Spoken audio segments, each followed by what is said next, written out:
the importance of zakat and who is eligible. Assalamu alaikum. Zakat is not just an act of generosity. It is a fundamental obligation in Islam. It is one of the 5 pillars that form the foundation of our faith. In Arabic, zakat means purification and growth. It purifies our wealth and soul, removing greed and selfishness while promoting generosity and care for others. In this video, we will explore the importance of zakat in Islam, how zakat benefits both the giver and the receiver, who is eligible to receive zakat. Stay with us till the end to understand why zakat is more than just charity. It is a divine responsibility. Part 1.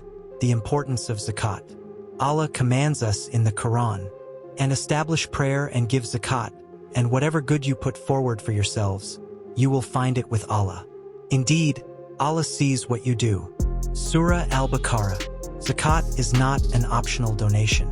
It is a duty for every Muslim who possesses wealth beyond a certain limit, known as nisab.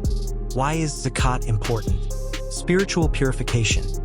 It cleanses the heart from greed and materialism. Wealth redistribution. It ensures that the poor and needy are not left behind. Social balance. It reduces the gap between the rich and the poor, fostering a sense of unity. Economic growth. When wealth is shared, it circulates in the economy, creating stability. Divine blessings. Giving zakat increases wealth rather than reducing it. The Prophet Muhammad, peace be upon him, said, "Charity does not decrease wealth." Sahih Muslim 2588. So, giving zakat is not a loss, it is an investment in both this life and the hereafter. Part 2. Who is eligible for zakat? Allah has specified in the Quran 8 categories of people who can receive zakat. Zakat is only for the poor, the needy, those employed to collect it, those whose hearts are to be reconciled, for freeing captives, for those in debt, for the cause of Allah, and for the stranded traveler. Surah At-Tawbah. Let's break down these categories. 1. The poor, al-fuqara.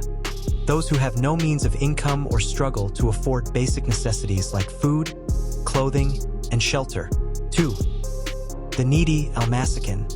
People who have some resources but still cannot meet their essential expenses. 3.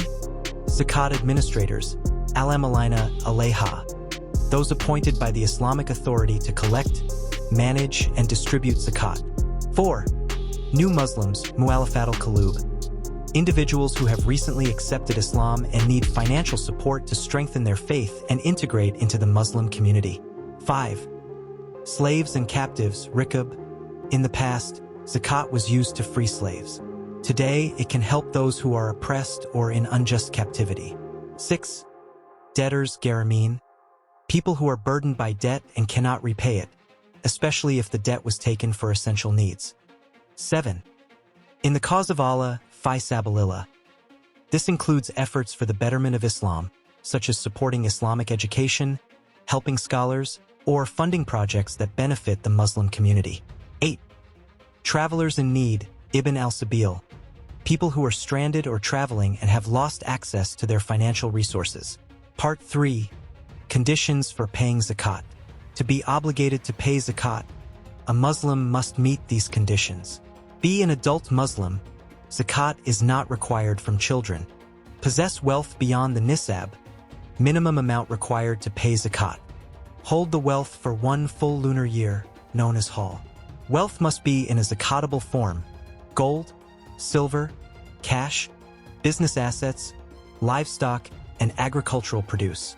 The nisab threshold is 85 grams of gold or 595 grams of silver.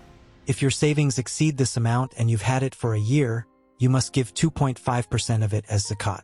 Part 4. The consequences of neglecting zakat. Zakat is not just a recommendation, it is a duty. Those who ignore it face severe warnings in the Quran and Hadith. Those who hoard gold and silver and do not spend it in the way of Allah, give them tidings of a painful punishment. Surah At-Tawbah. The Prophet, peace be upon him, also said, "On the day of judgment, the wealth of those who did not pay zakat will be turned into a heated plate and used to burn their bodies." Sahih Bukhari, 1403. Neglecting zakat is not only a sin, it leads to hardship in both this life and the hereafter. Conclusion: zakat is a divine system of wealth purification and a solution to poverty.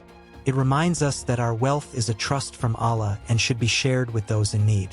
If you are eligible to give zakat, fulfill this duty with sincerity and gratitude. If you are in need, do not hesitate to accept it as your right. By giving zakat, we not only help others but also invite blessings into our own lives. May Allah accept our efforts and make us among those who give with a pure heart. Thank you for watching. Don't forget to like, share, and subscribe for more informative content. Until next time, Allah Hafiz.